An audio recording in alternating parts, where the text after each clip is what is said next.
To your YouTube channel ISPS Vidyalaya. Hope आप सभी लोग अच्छे होंगे, स्वस्थ होंगे, मस्त होंगे, बहुत अच्छे से अपनी स्टडीज पर फोकस कर रहे होंगे। चलिए, अगर कोई दिक्कत हुई, परेशानी पिछली क्लासेस में आई हो तो प्लीज उनको बता दीजिए, कमेंट कर दीजिए, मैं उसको रिजॉल्व कर दूंगी। और आज की क्लास स्टार्ट करते हैं। हमें 27 चैप्टर पढ़ना है अपने इंडियन पॉलिटी का, जिसका नाम है न्यायिक समीक्षा, है ना। 27 चैप्टर न्यायिक समीक्षा, है ना।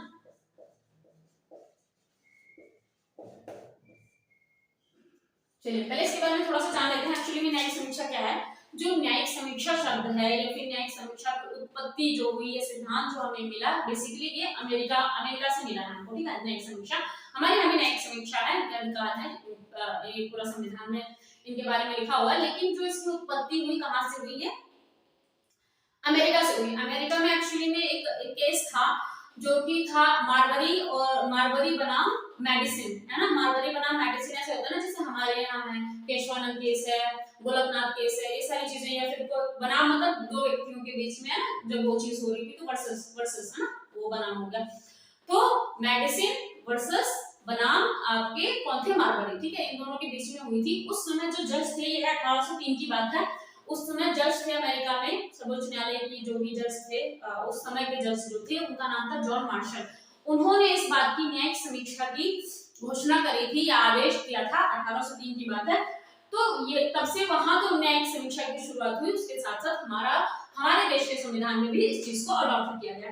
अच्छा, न्यायिक समीक्षा क्या है। एक्चुअली में न्यायिक समीक्षा का मतलब है कि जैसे कि जो भी विधान बन रहा है, जो भी कानून बन रहा है ना, तो चाहे वो केंद्र सरकारों पर लागू हो रहा है या राज्य सरकारों पर लागू हो रहा है, उसकी समीक्षा करने का अधिकार किसको है, उसकी समीक्षा करने का अधिकार सर्वोच्च न्यायालय को है ना। उच्चतम न्यायालय, सर्वोच्च न्यायालय, इनको न्यायिक समीक्षा के अधिकार मिले हुए हैं। हमारे देश की बात हो रही है फिलहाल, ठीक है।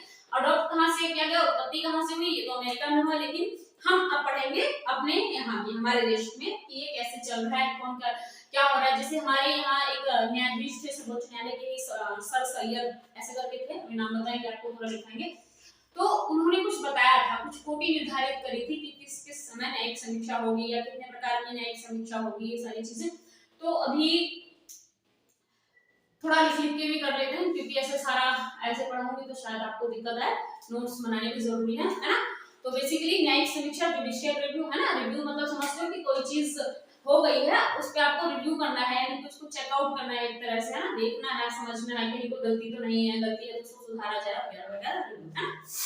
हमारे इनकम टैक्स में भी जो केस होते हैं, जब कर दिए जाते हैं तो उसके बाद वो रिव्यू यूनिट को, RU को जाते हैं चेक करने के लिए। चलिए, तो बेसिकली ये लिख लेते हैं कि इसकी उत्पत्ति कहां से हुई। आप सबको समझ में आ गया कि उत्पत्ति अमेरिका, है ना। अमेरिका में एक केस क्या था, मेडिसिन बनाम मार्बरी, ठीक है, या मार्बरी बनाम मेडिसिन, ठीक है। 1803 में एक निर्णय दिया किसने, जॉन मार्शल,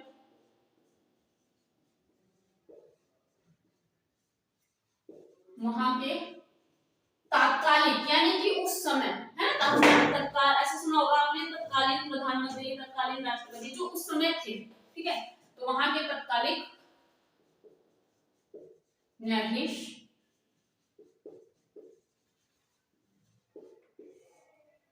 ने 1803 में न्यायिक समीक्षा की घोषणा की, है। एक बात समझ नहीं आती, मैं रोज इसमें इंक फिल करती हूँ, ये चल क्यों नहीं रहे, ठीक है। चलो, कितने स्केच बदलूं, आप बदलते हो, ठीक है। ये वायर बहुत दुखी करती है, ठीक है। न्यायिक समीक्षा की घोषणा करी, है ना। जॉन मार्शल वहां के क्या थे उस समय, न्यायाधीश थे। अच्छा, न्यायालय कैसा था, ये तो संपूर्ण सर्वोच्च न्यायालय, है ना। कहीं कोई गड़बड़ ना हो जाए, ठीक है। मार्बरी और मेडिसिन, ठीक है, बनाम ये केस था। चलिए,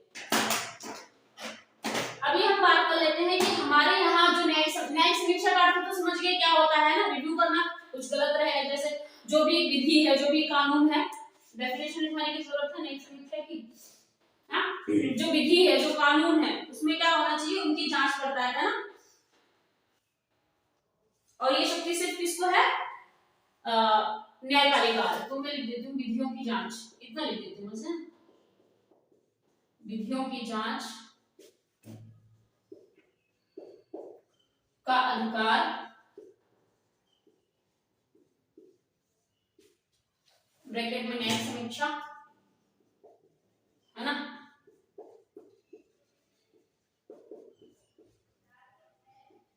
न्यायालय को है ना, सर्वोच्च न्यायालय हो, उच्च न्यायालय हो, इनको दोनों को।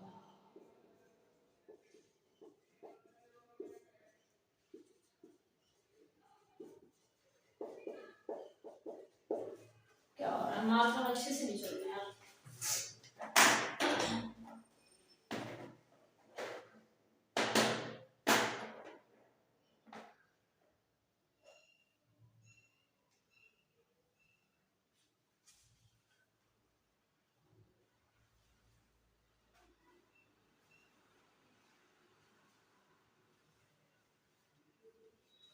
चलिए अच्छा, हाँ वो पढ़ लेते हैं। न्यायमूर्ति सैयद शाह मोहम्मद कादरी ने न्यायिक समीक्षा को कैसे डिवाइड किया है ना,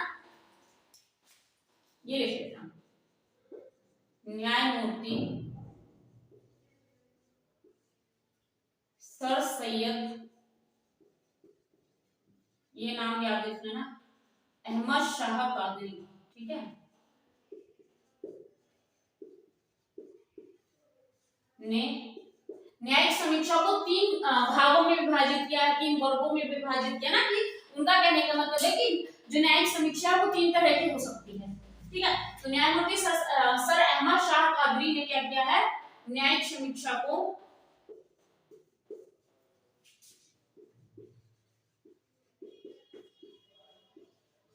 तीन भागों में विभाजित किया है, तीन वर्गों में विभाजित किया है, यानी कि types of judicial review, three types of judicial review, ठीक है। समीक्षा को तीन भागों में विभाजित किया है,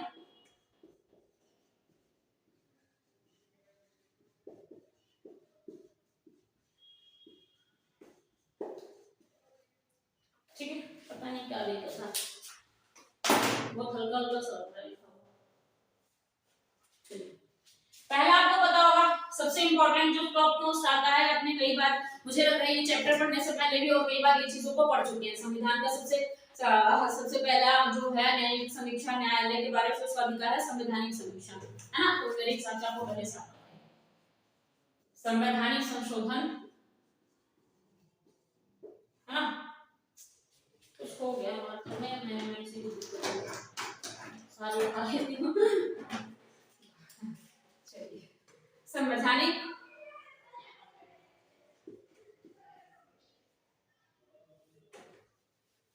संशोधनों की न्यायिक समीक्षा, ठीक है।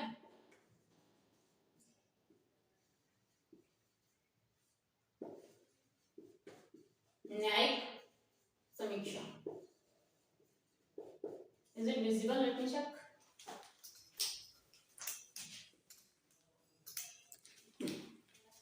अभी विजिबल तो है बट इतना क्लियरिटी के साथ नहीं आ रहा है, तो करेंगे इसका कुछ, क्यों नहीं लिखा जा रहा है अच्छे से, डार्क सब नहीं आ रहा।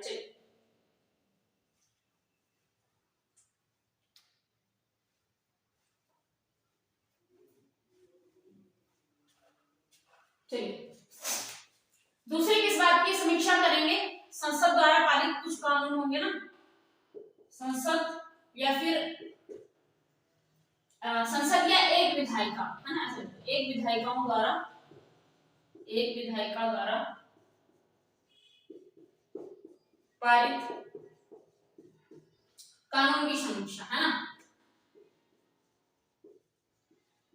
किस किस तरह की चीजों की न्यायिक समीक्षा आपके जो न्यायालय हैं करते हैं, वो कौन कौन सी समीक्षा है, संवैधानिक संशोधन हुए हैं कोई, तो उसमें समीक्षा उसकी समीक्षा कर सकते हैं। कौन करेगा, आपका न्यायालय जो भी वो करेगा कि भाई क्या संशोधन हुआ, किस रिगार्डिंग हुआ, ऐसा तो नहीं कि कोई बहुत बेहतरीन चीज आपके संविधान से हटा दी गई हो, या ऐसा तो नहीं कि कोई ऐसे अधिकार आपके हटा दिए गए हों जो कि शोषण कर रहे हो व्यक्ति का, या जो हनन कर रहे हैं व्यक्ति का, जो जीवन के लिए बहुत ज्यादा उपयोगी थे, बहुत ज्यादा कंपलसरी है, कोई ऐसे कोई अधिकार तो नहीं हटा दिए गए हैं। ठीक है। तीसरा,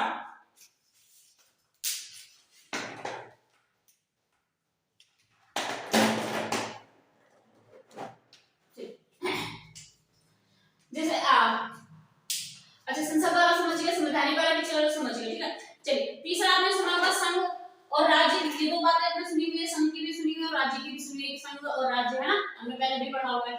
तो जो संघ या फिर राज्य है ना, इनके अधीन जो भी प्राधिकरण यानी कि जो भी कानून या नियम होते हैं, इनके प्रशासनिक कार्यवाही जो की जाएगी उनकी भी समीक्षा कौन करेगा? न्यायपालिका करेगी। तो तीसरी टाइप की कैसे समीक्षा हो गई? संघ तथा राज्य के अधीन प्राधिकारियों द्वारा प्रशासनिक कार्यवाही की समीक्षा।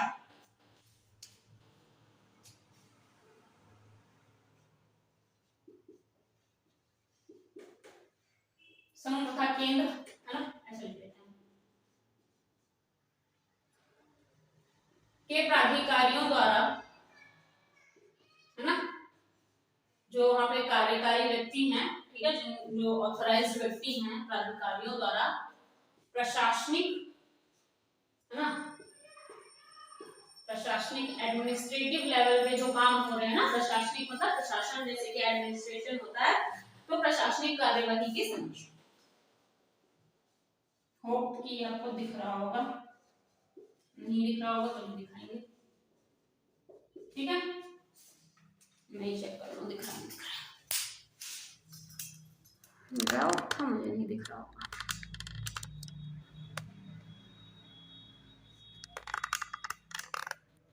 चलिए यहाँ पे बहुत ठंड है यार, फ्लोर पे बहुत ठंड है। चलिए नोट कर लीजिए, स्क्रीनशॉट ले लीजिए, जैसे भी करना है, जो करना कर लीजिए फटाफट।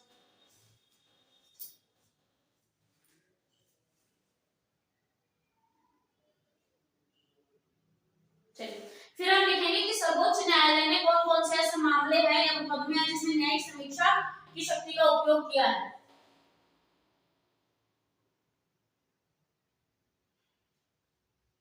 है ना, चलिए हेडिंग डालते हैं, सर्वोच्च न्यायालय ने किन किन मुद्दों पर न्यायिक समीक्षा का उपयोग किया। ठीक है, तो हेडिंग क्या है हमारी कि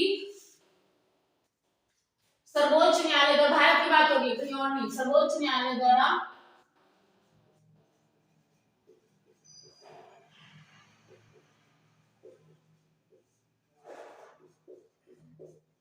की गई न्यायिक समीक्षा, हेडिंग है। ठीक है,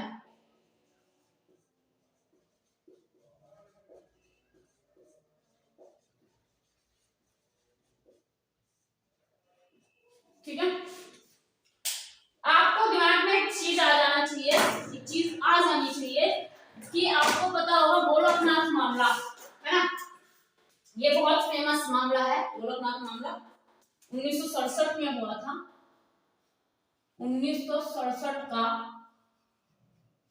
गोलकनाथ मामला। ठीक है, इसमें क्या हुई थी? न्यायिक समीक्षा की गई थी। दूसरा है आपका बैंक राष्ट्रीयकरण मामला, ये कब हुआ था आपका? ये हुआ था आपका 1970 में, है ना। बैंक राष्ट्रीयकरण, ये मुझे लग रहा है मैं पहले भी लिखा चुकी हूँ, मैं नहीं लिखा था, मुझे ऐसा लग रहा है जैसे मैंने लिखा था। प्रीवियस उन्मूलन मामला 1971, है ना।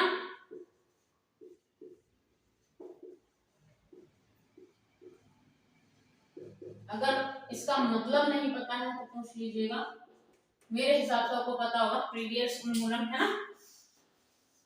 चलिए नेक्स्ट, नहीं पता होगा तो कमेंट में बताइएगा, मैं बता दूंगी आपको। ठीक है, और कौन सा मामला? केशवानंद। देखिए केशवानंद और आपका ये जो गोलकनाथ है, ये तो ऐसा रटे हुए होंगे मेरे हिसाब से ना, केशवानंद भारती मामला, गोलकनाथ मामला, ये तो मतलब ऐसी चीजें हैं कि मेरे हिसाब से सबको रटे होंगे। भारती मामला ठीक है, क्योंकि जनरली जब हमने पढ़े हैं ना कई कई ऐसी चीजें में, कई कई संशोधन हुए, कई कई चेंजेस आए, कई कई फेरबदल हुए, तो ये दो मामले उसमें चलते रहे हैं बहुत ज्यादा। अच्छा 1973 और मिनर्वा मिल्स, है ना, सब आपको लग रहा होगा कि सब सुने हुए हैं, पढ़े हुए, हो सकता है याद ना हो अभी, पर ऑलमोस्ट आप लोगों ने ये सारे ही पहले सुने हुए हैं, तो अभी फिलहाल लिख लीजिए और इनको याद कर लीजिए, ठीक है। मिनर्वा मिल्स नाम 1980, ठीक है। अगर नहीं याद है तो अब याद हो जाएंगे, 2-3 बार घर जाके इसको पढ़ लीजिएगा फटाफट से, ठीक है। चलिए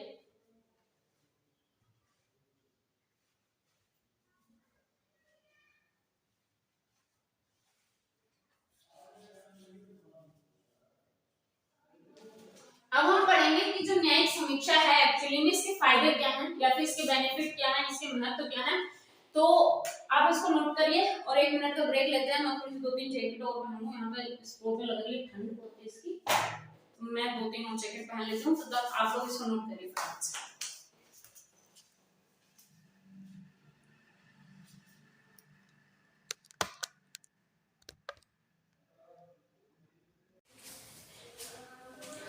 सभी लोग ठंडी से अपना ध्यान रखें, है ना भाई, ठंड है मेरे हिसाब से तो है, बाकी आप लोगों को पता नहीं, बट फिर भी मेरी तरफ से तो आप लोग सभी अपना ध्यान ही रखें।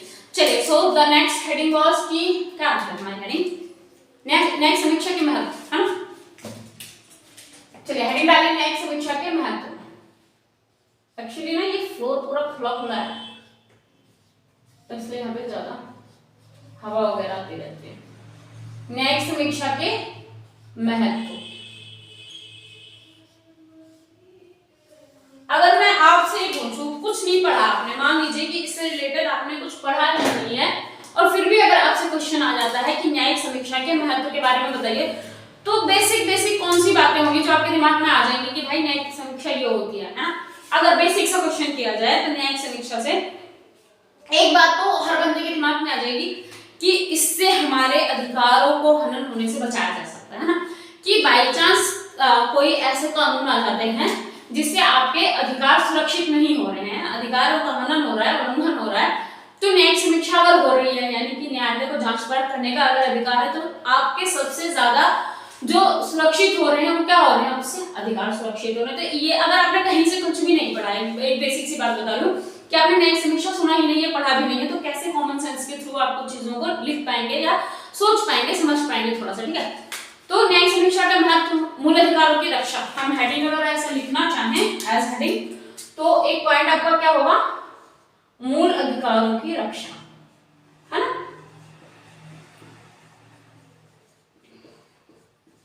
मूल अधिकारों की सुरक्षा, है ना, रक्षा या सुरक्षा,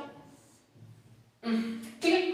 सेकंड पॉइंट क्या हो सकता है कि इससे जो आपकी न्यायालय है ना उसकी सर्वोच्चता बनी रहेगी। कैसे बनी रहेगी कि अगर उसी के पास अधिकार है कि वो अधिकारों को देख सकती है कि इसमें कुछ गलती तो नहीं हो रही है, कुछ गलत तो नहीं हो रहा है अधिकारों के साथ, या किसी भी चीज पे, किसी भी मुद्दे पे, कानून से संबंधित मुद्दों पे वो जांच और कोई नहीं कर सकता है, तो सर्वोच्चता उसी की बनी हुई है। जो एक तरह से क्या होता है, हमारे घर में सर्वोच्च व्यक्ति होते हैं, हमारे पिताश्री होते हैं सर्वोच्च व्यक्ति, माताश्री होती है सर्वोच्च व्यक्ति, मैक्सिमम ऑफ टाइम ये होते हैं माता पिता सर्वोच्च व्यक्ति होते हैं हमारे घर के, है ना।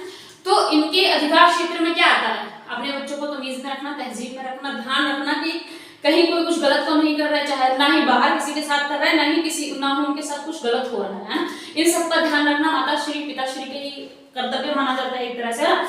तो अगर वो ऐसा नहीं करेंगे, उनके पास ये पावर नहीं रहेगी, तो वो सर्वोच्च थोड़ी हो पाएंगे, वो सर्वोच्च नहीं हो पाएंगे। फिर तो जैसे हम लोग के भाई बहन होते हैं, क्या होता है, रक्षा तो भी हमारी करते हैं, ध्यान तो भी रखते हैं, पर एक्चुअली वो सर्वोच्च नहीं होते। सर्वोच्च कौन होते हैं, हमारे पिताजी या माताजी, क्यों, ऑथोराइज्ड होते हैं, उनके पास अधिकार होते हैं। बेसिकली तो फैमिली मेंबर का अगर एग्जांपल दिया जाए तो सभी के पास अधिकार होते हैं, ब्लड रिलेशन जो आपके होते हैं, कम से कम उनके पास तो ये अधिकार क्षेत्र होते हैं। वैसे इन जनरल देखा जाए तो हर किसी को ये समझ के हर किसी की मदद करनी चाहिए और हर किसी का फेवर अच्छे वे में करना चाहिए, जहां तक हो सके मदद करनी चाहिए।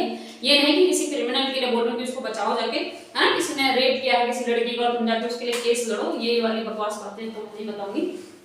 बट इन जनरल जैसे रोड पर चल रहे हो उनके साथ आपका ब्लड रिलेशन नहीं होता, पर अगर आपको लग रहा है सच में नीडी है ना, ये नहीं कि जानबूझ के भीख मांग रहे हैं फिर वो चरस गांजा पिएंगे, उनकी बात नहीं हो रही है, तो उनके लिए भी आपको ऐसा लगना चाहिए कि हमारे अधिकार क्षेत्र में आता है, उनकी मदद करते हैं, ठीक है। चलिए खैर वो पर्सनल चॉइस है आपकी, सब सभी लोगों की पर्सनल चॉइस है, तो ठीक है। मूल अधिकारों की रक्षा होती है इससे। और दूसरी बात क्या हो सकती है, संवैधानिक संशोधनों की न्यायिक समीक्षा हो सकती है ना, कोई संविधान संशोधन हो रहे हैं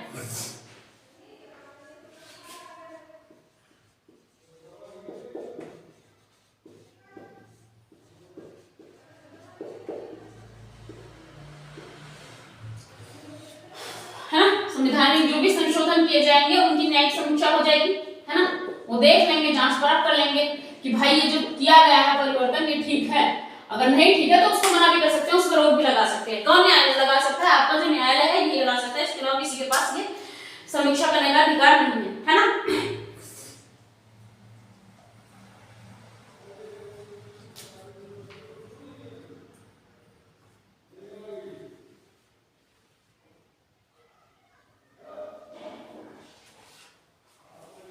चलिए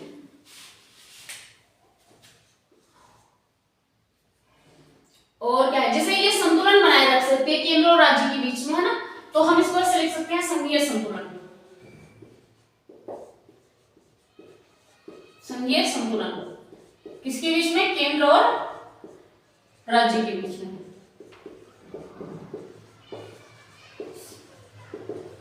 देखिए मूल अधिकारों की रक्षा कैसे हो पाती है? ऐसे हो पाएगी मूल अधिकारों की रक्षा, है ना, जब संवैधानिक संशोधन जो भी हो रहे हैं उनकी न्यायिक समीक्षा करने का अधिकार आपके न्यायालय को है, यानी कि कोई गलत कानून नहीं बन सकता है जो जनहित में ना हो, जो नागरिकों के हित में ना हो, वैसा कोई भी कानून लागू करने की इजाजत कौन नहीं देगा? न्यायपालिका नहीं देगी, ठीक है। तो तीसरी ये बात होगी। संविधान की सर्वोच्चता के सिद्धांत को बनाए रखना, है ना, संविधान की सर्वोच्चता के सिद्धांत को बनाए रखना। संविधान सर्वोच्च है, इस बात को बनाए रखना, ठीक है, कि उससे बढ़कर कुछ भी नहीं है, संविधान से बढ़कर कुछ भी नहीं है। हमारे देश में संविधान से बढ़कर सच में कुछ भी नहीं है, जो संविधान में लिखा है वो मान्य है, चाहे वो राष्ट्रपति हो, प्रेसिडेंट हो, चाहे प्रधानमंत्री हो, दुनिया का हमारे भारत देश का सबसे अंतिम गरीब व्यक्ति हो, ठीक है, तो सभी के लिए संविधान में लिखी हुई बात एक समान है, ठीक है, कोई उसको नकार नहीं सकता है, ठीक है। तो ये बातें होगी आपकी। ये क्या है? अगर न्यायिक समीक्षा के महत्व आते हैं तो ये महत्व वाली चीजें होगी, जिसे कहेंगे न्यायिक समीक्षा के महत्व। इसे आप बढ़ा चढ़ा के एक्सप्लेन करके अगर मेंस के लिए प्रिपेयर करो तो कुछ भी इसके अंदर कुछ भी मतलब कि अच्छा ही लिखोगे, कुछ गोबर लिख के आ जाओगे तब तो नंबर नहीं मिलने वाला, लिखना तो आपको अच्छा और वैलिड पॉइंट ही पड़ेगा, ठीक है। तो कुछ भी लिखने से साइंस मतलब है कि इसमें अपने हिसाब से अपने शब्दों के बाद अपने शब्दों का कुछ भी प्रयोग करके लिखना है ना, क्योंकि सबके शब्द अलग होंगे, तो आप अपने शब्द जो भी कुछ भी बन रहे हैं वो लिखिए इसमें, ठीक है, क्योंकि हर व्यक्ति का अलग ही शब्द होगा, कभी अलग नंबर मिलेंगे। अगर रटी रटाई किताब से सब एक जैसा लिख के आएंगे तो एग्जाम में तो बड़ी टेंशन हो जाएगी, किसको ज्यादा नंबर दे, किसको रैंक 1 पर रखे, है ना। चलिए अच्छा, न्यायिक समीक्षा के लिए कुछ प्रावधान है ना, जो कुछ संवैधानिक प्रावधान है, हेडिंग डालते हैं न्यायिक समीक्षा के लिए संवैधानिक प्रावधान, ठीक है। न्यायिक समीक्षा के लिए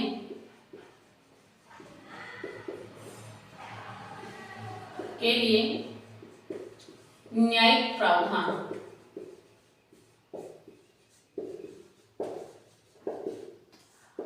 हाथ भी चल रहे हैं। चलिए, न्यायिक समीक्षा के लिए कुछ संवैधानिक प्रावधान वो क्या है? अच्छा, आपको ये बात पहले बताइए कि जो संविधान है हमारा, उस संविधान में कहीं भी ना न्यायिक समीक्षा शब्द का प्रयोग नहीं हुआ है, ठीक है। संविधान में हमारे जो न्यायिक समीक्षा एक पर्टिकुलर शब्द है, इस शब्द का प्रयोग एक्चुअली में हमारे संविधान में से बहुत सारी चीजें हम पढ़ते हुए हैं जो कि संविधान में उसका प्रयोग नहीं किया गया है ना, शब्द का एग्जैक्ट प्रयोग नहीं किया गया है ना।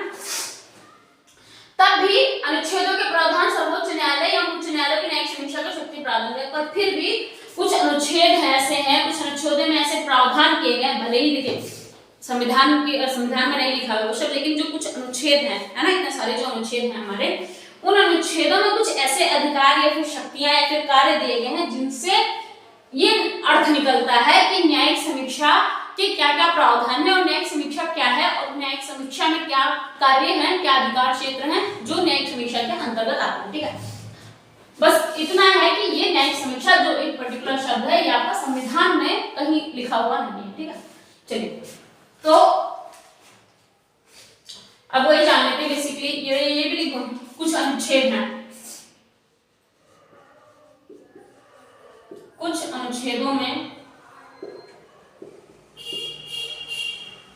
है ना, कुछ अनुच्छेदों में इसका जिक्र है क्या, जिससे पता चलता है कि ये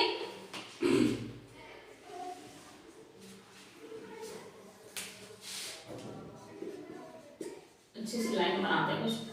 कुछ अनुच्छेदों के प्रावधान है ना, लिखते हैं के प्रावधान न्यायालय को, उच्च न्यायालय या फिर सर्वोच्च न्यायालय है, उच्च न्यायालय या सर्वोच्च न्यायालय को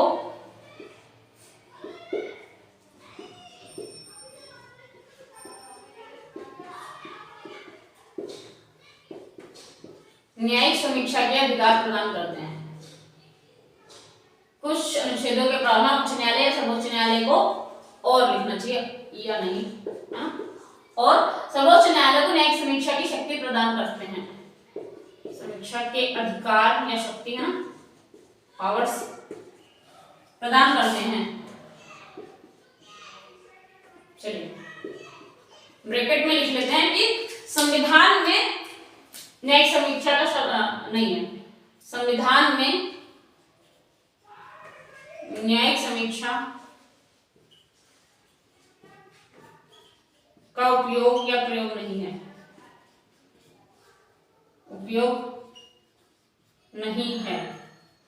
ठीक है, न्यायिक समीक्षा शब्द, चलिए लिख लीजिए, संविधान में न्यायिक समीक्षा शब्द का उपयोग नहीं है, जबकि कुछ अनुच्छेदों के प्रावधान उच्च न्यायालय और सर्वोच्च न्यायालय की न्यायिक समीक्षा के अधिकार प्रदान करते हैं। तो अब हम पढ़ लेते हैं वो कौन कौन से ऐसे अनुच्छेद हैं, है ना। तो पहला अनुच्छेद आपका 13 है, अनुच्छेद 13 क्या कहता है? अनुच्छेद 13 पहले भी पढ़ चुके हैं हम, कि सभी कानून जो मूल अधिकारों की संगति में हो या उनको फॉलो करते हो, क्या करेंगे?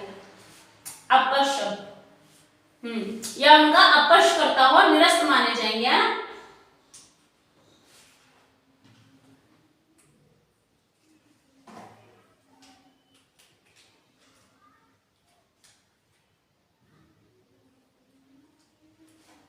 चलिए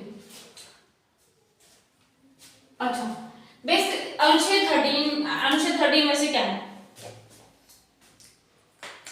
13, 14, 15 अनुच्छेद, लेकिन आप कैसे बताओगे? कमेंट करोगे? कमेंट तो आप तब करोगे जब क्लास ओवर हो जाएगी, है ना, तभी कर पाओगे कमेंट। चलिए दिख रहा है तो मैं चेक ही कर लिया करती हूँ, दिख रहा है नहीं दिख रहा है। एक दिन मैंने पढ़ा दिया भाई और इतना सारा नीचे लिख दिया, नीचे डिस्प्ले गायब थी, दिख ही नहीं रहा था वहाँ पे। मैंने कहा ये क्या हो गया, गलती होगी लग रहा है। चलिए अनुच्छेद 13 कहता है कि जो भी अधिकार या जो भी कानून बेसिकली अनुच्छेद इसके क्या करते हैं, कानूनों की संगति में उनका अपकर्ष करते हैं, है ना, तो वो अपने आप ही निरस्त हो जाएंगे। यानी कि जो भी ऐसे कानून जो इनका उल्लंघन करेंगे, जो अधिकारों का हनन करेंगे, वो क्या होंगे? वो निरस्त हो जाएंगे। देखिए आपकी न्यायपालिका के पास क्या अधिकार होता है कि जब भी कोई कानून बनता है या कानून कोई भी संविधान में संशोधन होता है, इस बात को हम कई बार पढ़ चुके हैं, तो क्या होता है जब संविधान में संशोधन हुए और न्याय उनको लगा कि ये जो कानून बन रहा है या ये जो भी संशोधन हुआ है इससे जो है जनता का हित नहीं है, बल्कि उनके लिए ये लाभकारी हानिकारक है ना, ये हानिकारक है। तो ऐसे में क्या करता है, वो उसको रोक देता है। ठीक है, कौन रोकता है? न्यायालय रोक सकता है। न्यायालय के पास ही एकमात्र ऐसा अधिकार है। तो इन्होंने क्या कहा कि अगर ऐसा कोई कानून बनता है ना, तो फिर वो अनुच्छेद 13 के तहत निरस्त हो जाएगा। ठीक है, लिख दें हम इसको, इस बात को लिख दें। अनुच्छेद 13 क्या कह रहा है?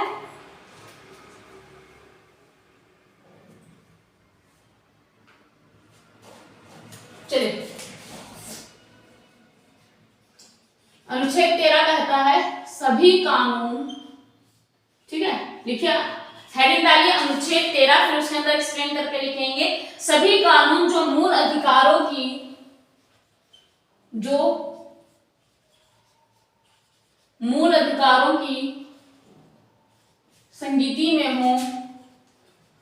संगति में हो या उनका अपकर्ष करें, है ना, उनका अपकर्ष करें,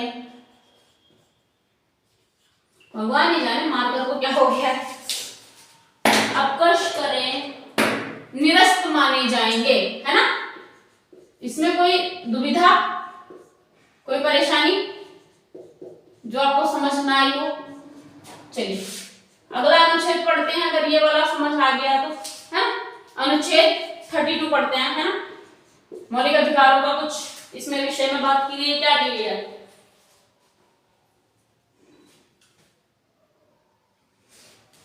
देखिए ये कहता है कि मौलिक अधिकारों के तहत, जो मौलिक अधिकार हैं, जनता के अधिकार हैं, उनके तहत जनता को न्यायालय जाने, मतलब बेसिकली न्यायालय जो है ना उनके अधिकारों की गारंटी देता है। तो अधिकारों की गारंटी का क्या मतलब है कि जो जनता है, अगर उनको ऐसा लगता है कि उनके अधिकार का उल्लंघन किया गया है, शोषण किया गया है, तो ऐसे में वो क्या करते हैं, वो न्यायालय जाने का अधिकार रखते हैं और न्यायालय उनकी गारंटी लेता है कि जो उनके अधिकार हैं वो एकदम सुरक्षित हों, है ना।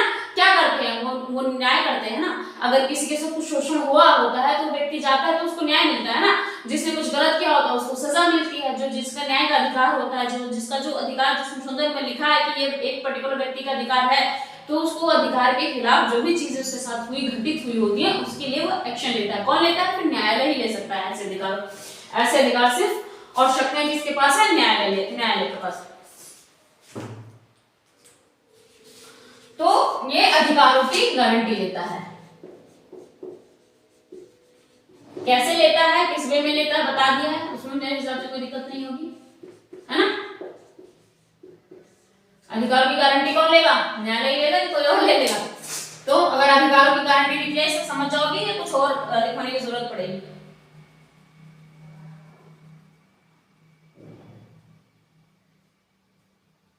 चलिए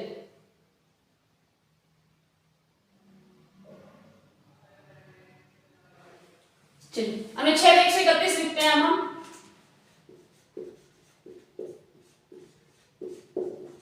अच्छा ना, ऑफलाइन में पढ़ो, इतनी ठंड हो रही थी यहाँ पे ना, सिकुड़ जाते तुम लोग। चलिए केंद्र राज्य, है ना, या फिर अंतर राज्य,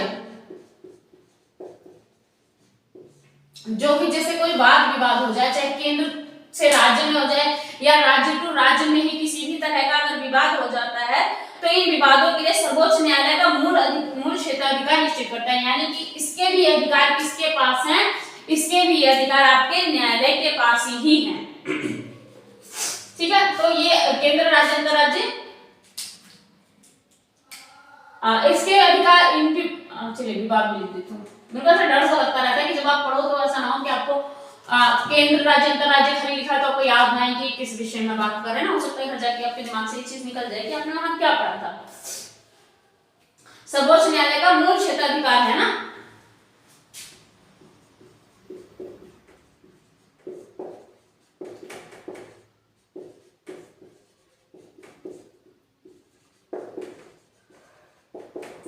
अब तो कोई डाउट ही नहीं रहेगा मेरे हिसाब से ना, कोई डाउट मत रखना, राइट।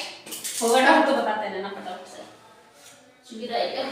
चलिए अब कौन सा अधिकार है आपका? 132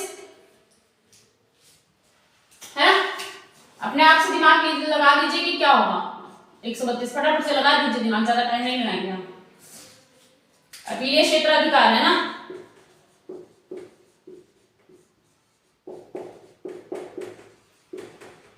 अपीलीय क्षेत्राधिकार है ना।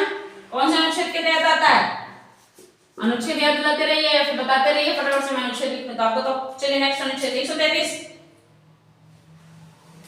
अच्छा, ये अपीलीय क्षेत्राधिकार किसके लिए है वैसे? 132 वाला है संवैधानिक मामलों के लिए, ठीक है। संवैधानिक मामलों के लिए अपीलीय क्षेत्राधिकार है ना। एक और अपीलीय क्षेत्राधिकार होता है, वो होता है सिविल मामलों के लिए। चलिए लिख लेते हैं हम यहाँ पे। याद आ गया तुरंत, थैंक यू मैम। ये सिविल मामलों के लिए है, ठीक है। ये कौन सा है, अनुच्छेद 133 में। देखिए अनुच्छेद 132 है अपीलीय क्षेत्राधिकारी है, लेकिन वो कैसे मामलों के लिए, वो संवैधानिक मामलों के लिए। फिर अनुच्छेद 133 है, वो भी अपीलीय क्षेत्राधिकारी, लेकिन वो कैसे मामलों के लिए, वो आपके सिविल मामलों के लिए है ना। चलिए अब ये वाले पढ़ लेते हैं। अनुच्छेद 134 है जो आपका, ये कैसा है, आपके जो क्रिमिनल होते हैं ना, जैसे आपराधिक मामले होते हैं, उसमें सर्वोच्च न्यायालय के होंगे। ये क्रिमिनल आपराधिक मामलों में सर्वोच्च न्यायालय के मतलब आपराधिक मामलों में सर्वोच्च न्यायालय के क्या है अधिकार, कैसे अधिकार, अपीलीय क्षेत्राधिकार है ना। आपको पता है ना कि अपील कर सकते हो आप, अगर आपको कहीं से भी निराशा होती है, बेसिकली उच्च न्यायालय से हो या फिर आपके डिस्ट्रिक्ट कोर्ट से, अगर आपको लगता है कि आपको जो फैसला हुआ है, जो निर्णय हुआ है, जो जजमेंट पास हुई है, वो आपके हिसाब से ठीक नहीं है, तो उसके लिए आप क्या कर सकते हो, अपील दायर कर सकते हो, है ना। क्या कंडीशंस थी, अपील कौन दायर कर सकता था, ये पहले भी आप पढ़ चुके हो। कौन कौन से अधिवक्ता होते हैं, ये वाली चीजें हम पहले पढ़ चुके हैं चैप्टर में, है। चलिए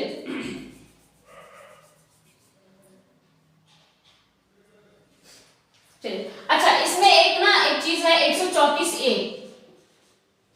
134A क्या कहता है कि सर्वोच्च न्यायालय में अपील करने के लिए, मतलब आपराधिक मामलों में उच्च न्यायालयों में सर्वोच्च न्यायालयों को अपील के लिए प्रमाण पत्र, यानी कि जो उच्च न्यायालय है, उच्च न्यायालय से, ऐसे लिख लो, उच्च न्यायालय से सर्वोच्च न्यायालय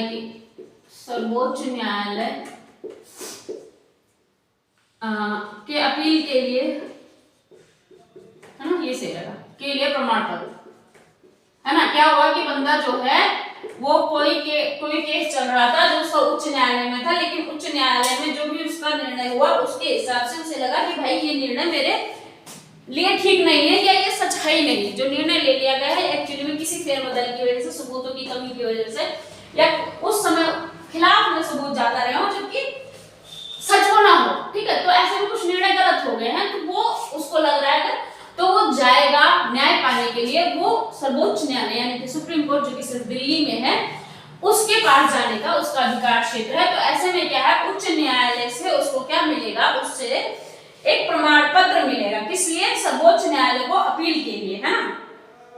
चलिए अब पढ़ते हैं 125।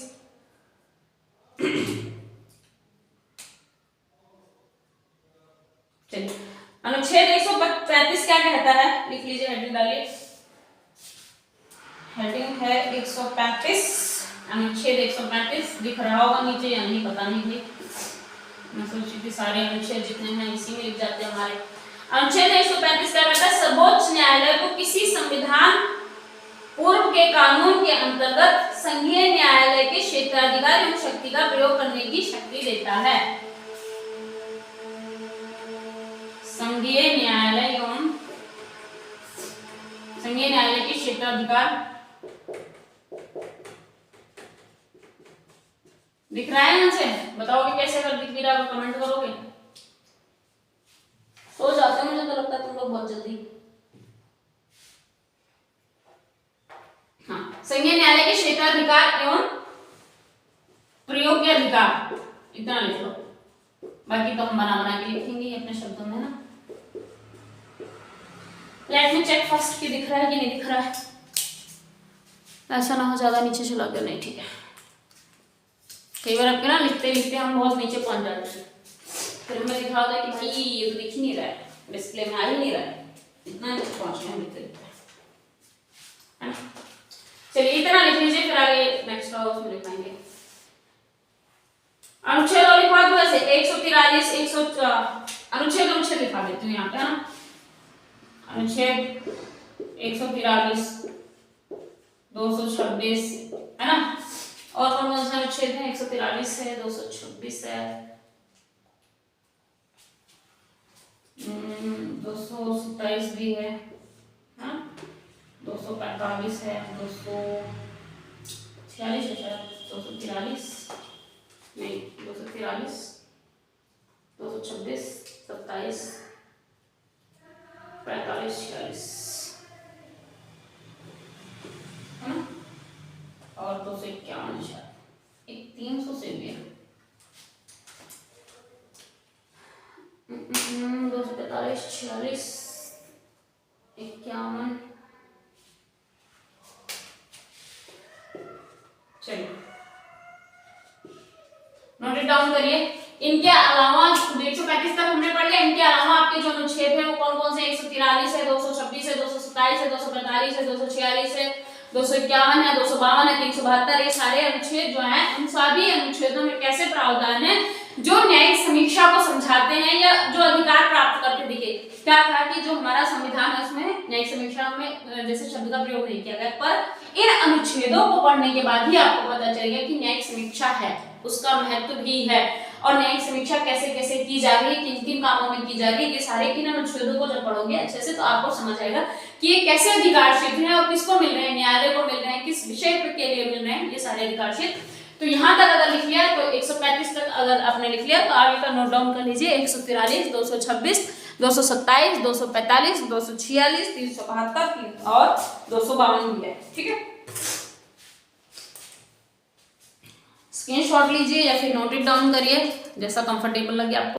चलिए हेडिंग डालिए न्यायिक समीक्षा के विशेष क्षेत्र, है ना, कि देखिए न्यायिक समीक्षा कब कब की जा सकती है, यानी जैसे कि ऐसी क्या घटना हो गई जिसके तहत उसके प्रति सर्वोच्च न्यायालय में चुनौती दी गई कि भाई ये गलत है, ठीक है। ऐसा क्या घटना होगी, ऐसी क्या बात हो जाएगी जब वो न्यायिक समीक्षा के अंतर्गत आ जाएगी, यानी कि सर्वोच्च न्यायालय में वो चुनौती योग्य बात हो जाएगी। ऐसी कौन सी बात होगी? देखिए आपको सभी को पता है, अगर संविधान का उल्लंघन हुआ है, सिंपल सी बात है, अगर संविधान का उल्लंघन हुआ है, आप सर्वोच्च न्यायालय पहुंचिए फटाफट से, न्यायिक समीक्षा का अधिकार है।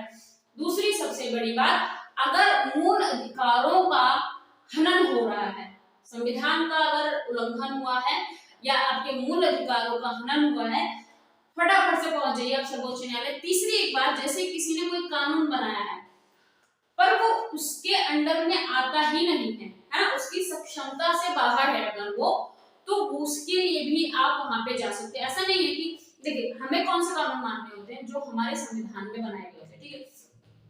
अगर कल को आपके पुलिस वाले आपके कह दें कि आ जाओ भैया 500 रुपए पर व्यक्ति लेंगे, हम पर घर से लेंगे, क्यों, हम तुम्हारी सिक्योरिटी करेंगे, रात को यहाँ पे आके सीटी बजा के जाएंगे, कुछ और चक्कर, भाई ये कानून में, संविधान में कहीं है ही नहीं कि आप हमारी सुरक्षा करने के लिए हर व्यक्ति से 500 रुपए, है ना, नहीं है। तो इसके तहत आप सकते कि आप सर्वोच्च न्यायालय में जा सकते कि भाई इन्होंने ऐसा किया है तो क्या, किस लिए किया, ये कानून इनको बनाने के अधिकार के अंदर तो नहीं आता है। कानून अगर ऐसे बनेंगे तो संसद में बनेंगे और फिर वो एस्टैब्लिश होंगे, है ना, उसके बाद हमें पता चलेंगे, हमें पूरी तरह से लीगलिटी के साथ वो चीजें बताई जाएंगी कि हमारे अधिकारों में संशोधन हुए हैं, इसीलिए वो संविधान में संशोधन होगा ना। पर ऐसा तो कोई संशोधन है ही नहीं, ऐसे तो कुछ किया ही नहीं, ऐसे तो कोई कानून ये है नहीं ऑथोराइज बनाने के लिए। तो अगर ऐसा कर दिया गया तो इसके लिए आप सर्वोच्च न्यायालय जा सकते हैं, ठीक है। तो हम डालते हैं हेडिंग डालते हैं कि आपकी क्या डालें, हेडिंग न्यायिक समीक्षा का विशेष क्षेत्र जो है, हेडिंग होनी चाहिए आपकी न्यायिक समीक्षा का विशेष क्षेत्र।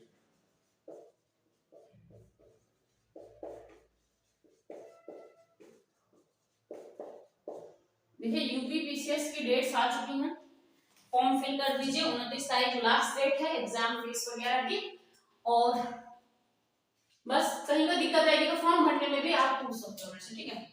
मैंने वैसे उसमें सारी एक शॉर्ट वीडियो डाली है जिसमें उसकी सारी डिटेल ऑलमोस्ट बता दी गई है, ठीक है। सिलेबस यूपीपीसीएस का आपको वीडियो बन चुकी है उसमें।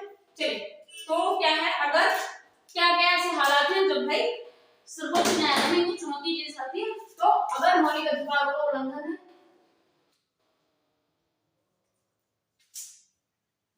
मौलिक अधिकारों का उल्लंघन लिखा भी नहीं जा रहा है इसमें, तो स्कोर भी बहुत ज्यादा होता है, नहीं मौलिक अधिकारों का, देख रहे हो यूट्यूब वालों तुमसे कितना प्यारा है, इतनी ठंड में इतनी हवा में मौलिक अधिकारों का उल्लंघन। एग्जाम तो कम से कम इंडियन पॉलिटी में तो फेल होके बताना प्लीज, ठीक है। चलिए, मौलिक अधिकारों का उल्लंघन है अगर तो जारी संवैधानिक प्रावधानों के अनुकूल ना हो, है ना, संवैधानिक प्रावधानों के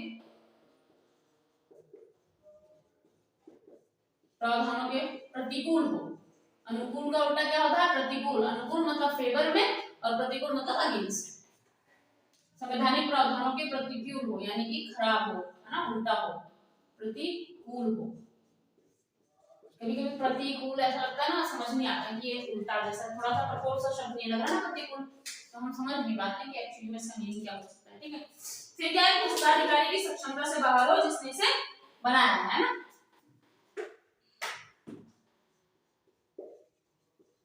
प्राधिकारी जो भी है ना, उसकी सक्षमता से बाहर हो,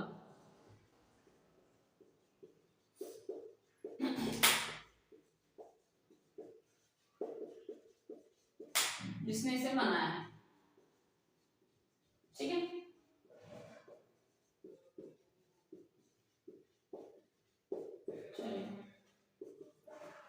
अब ये चीज हो गई। अब हम लिख लेते हैं एक इंपॉर्टेंट सी चीज, वो क्या है?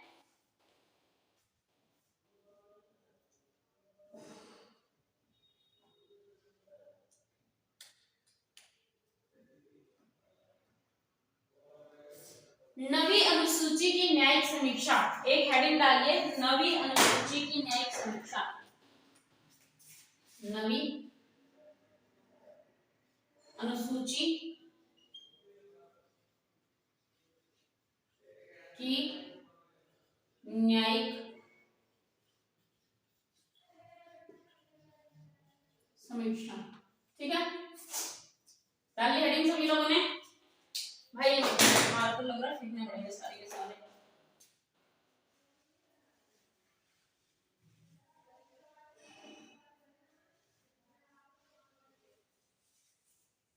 चलिए, अनुच्छेद 31B जो है वो क्या करता है?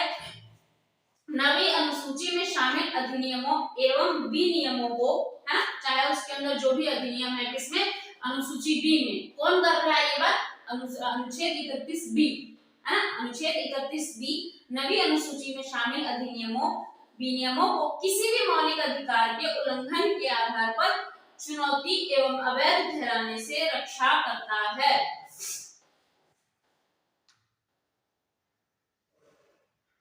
देखिए समझिए, जैसे जो अनुच्छेद 31B है, ठीक है, लिखते रहते हैं तभी समझ आएगा। जो अनुच्छेद 31B है आपका, है ना, बी हिंदी में लिखे तो, वो क्या कर रहा है? जो आपकी नवी अनुसूची है ना,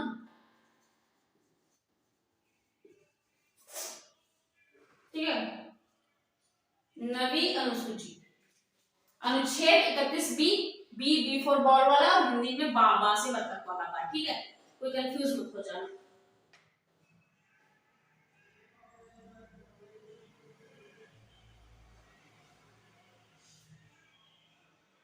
चलिए, जैसे अनुच्छेद 31B जो है वो क्या करेगा? जो नवी अनुसूची के अधिकार हैं, मूल अधिकार क्षेत्र जो भी हैं, वो जैसे उनके उल्लंघन के आधार पर, है ना, बेसिकली जो भी अगर कोर्ट का या न्यायालय की बात आती है तो जनरली यही चीज होती थी कि उनके अधिकारों का कहीं ना कहीं किसी न किसी तरह से उल्लंघन किया गया था, या किया गया है, या किया जाएगा। तो हमें नहीं हो सकता, जब किया गया होगा तो जा सकते हैं कोर्ट, है ना, क्योंकि हमें सबूत देने पड़ेंगे, बताया जाना। कोई अगर कर रहा होगा तो हम क्या बोल के जाएंगे कि हमारे अधिकारों के उल्लंघन करने की सोच रहा है, प्लानिंग कर रहा है। Might be possible but not sure, है ना। बट जो हो चुकी होती है उन्हीं चीजों के अगेंस्ट हम जा सकते हैं जब क्राइम हो चुका हो। बेसिकली ये कहना चाह रहे हैं हम। क्राइम होने वाले आसार पे अभी मुझे नहीं लगता कि कोई ऐसा कानून बना है कि उस पे हम लीगलिटी के साथ कुछ चीजें कर सकते हैं, बेसिकली, है ना। क्योंकि ऐसा भी हो सकता है ना कि एक्चुअली में सामने वाले क्राइम किया नहीं, हम जाके झूठ बोल के ही चीजों को करवा लें। तो इस बिहाफ पे, इस बेसिस पे अभी ऐसा कुछ है नहीं।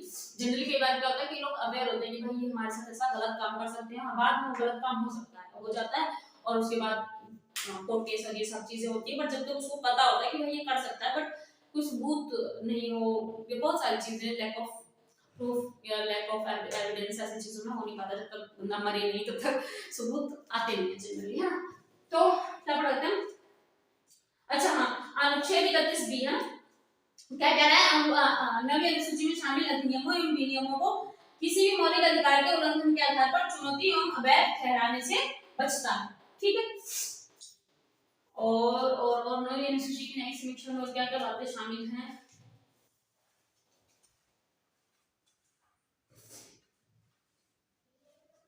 अच्छा, एक संविधान संशोधन हुआ था 1951 में, 1951 का संविधान संशोधन।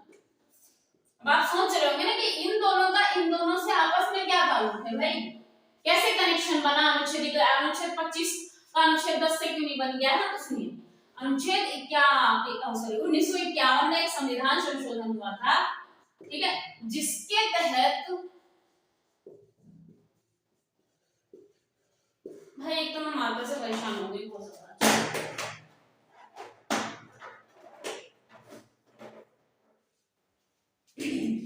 अनुच्छेद 31B को नवी अनुसूची से जोड़ा गया, ठीक है। देखिए, एज हम हमेशा सोच के चलते हैं कि यूपीएससी कुछ भी क्वेश्चन कहीं से भी पुटअप करेगा तो हम मान के चलते हैं कि भाई चांस हमसे ये सवाल पूछ दिया जाए कि अनुच्छेद 31B को नवी अनुसूची से कब जोड़ा गया, तो हमें पता होना चाहिए कि 1951 के संविधान संशोधन द्वारा जोड़ा गया। बाय चांस आपको वो ये ना देके क्वेश्चन में अनुच्छेद ना देके ईयर दे दे कि 1951 के संविधान संशोधन में क्या जोड़ा गया, और कुछ ऑप्शंस ऐसे थे जिसमें से एक सही ऑप्शन, तो हमें पता होना चाहिए कि अनुच्छेद 31B को किससे जोड़ा? नवी अनुसूची से जोड़ा, ठीक है। चलिए, और क्या कर सकते हैं हम इसमें, क्या हेडिंग क्या टॉपिक्स बचे?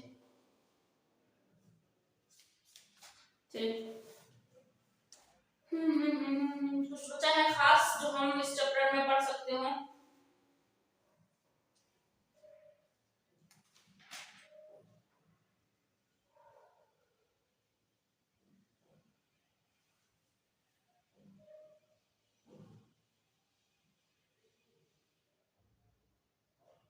अच्छा, एक इस नवी अनुसूची से जुड़े एक बात पढ़ सकते हैं हमें कि जैसे जो जब 1951 था ना, 1951 में नवी अनुसूची में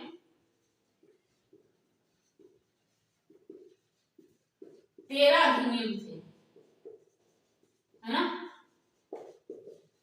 ये लिख लीजिए और याद कर लीजिए कि 1951 में नवी अनुसूची में कितने अधिनियम थे, तो आपको आंसर पता होना चाहिए कि 13 अधिनियम थे, ठीक है। लेकिन वर्तमान में जब कम से कम 2016 से इनकी विषय सूची जो है अधिनियम की वो कितनी रही है? 282 हो गई है, ठीक है, वर्तमान में, है ना? वर्तमान मान लो या 2016 और आज तक भी, वर्तमान तक भी, अभी तक भी शायद तक ऑलमोस्ट अब जो शब्द विषय है 282 अधिनियम है।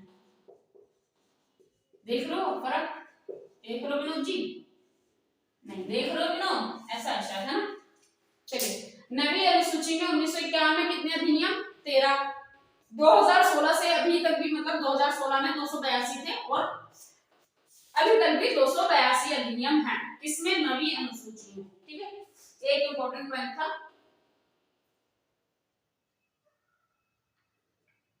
चलिए,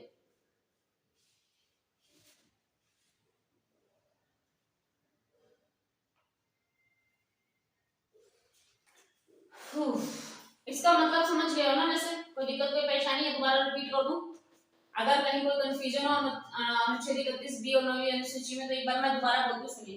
देखिए, अनुच्छेद 31B नवी अनुसूची में शामिल, अनुच्छेद 31B नवी अनुसूची में शामिल अधिनियमों और विनियमों, अधिनियमों और विनियमों को किसी भी मौलिक अधिकार के, है ना, को किसी भी मौलिक अधिकार के उल्लंघन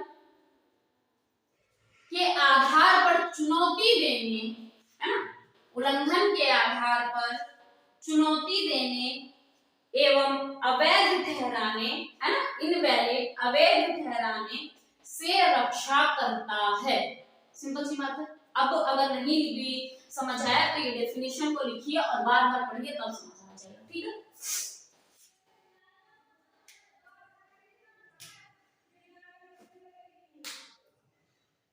ठीक है। सारी बातें क्लियर हो गई हो तो इस चैप्टर को ओवर करते हैं और नेक्स्ट चैप्टर स्टार्ट करते हैं। मेरे हिसाब से अगर इसमें आपको कोई दिक्कत, कोई परेशानी, दुख दर्द, तकलीफ नहीं हो, और अगर है तो फिर हम बैठे हैं ना, पूछिए हमसे, फिर हम बताएंगे और क्या कर सकते हैं, है ना। चलिए देखिए, मैं फिर से बोलना चाहूंगी कि यूपीएससी और यूपीपीसीएस के एग्जाम की डेट आपकी आ चुकी है, 29 तारीख लास्ट डेट है। फॉर्म फिल कर दीजिए और बहुत अच्छे से एग्जाम की प्रिपरेशन करिए। एटलीस्ट इंडियन पॉलिटी में तो आपको बहुत अच्छे नंबर लाइए, है ना। चलिए थैंक यू। हाँ, एक और बात जो हमेशा बोली जाती है, उस बात को नहीं भूलना है कि किसी भी व्यक्ति, किसी भी जानवर की हानि का, दुख का, दर्द का, परेशानी का कारण आप कभी भी नहीं बनने की कोशिश करेंगे। इसका मतलब है किसी भी व्यक्ति, किसी भी जानवर को इमोशनली, फिजिकली, मेंटली हार्म आप नहीं करेंगे। इन सबसे बचने की कोशिश करेंगे कि आप किसी के दुख दर्द परेशानी का रीजन ना बने। चलिए इसी के साथ अच्छे से रिवीजन करिए। अब रिवीजन का टाइम आएगा है, मल्टीपल टाइम्स ऑफ रिवीजन बहुत ज्यादा जरूरी है, तो ताकि आपको चीजें याद है, एग्जाम टाइम तक याद है। तो फटाफट से पढ़ाई पे ध्यान लगाइए। चलिए बाय, थैंक यू।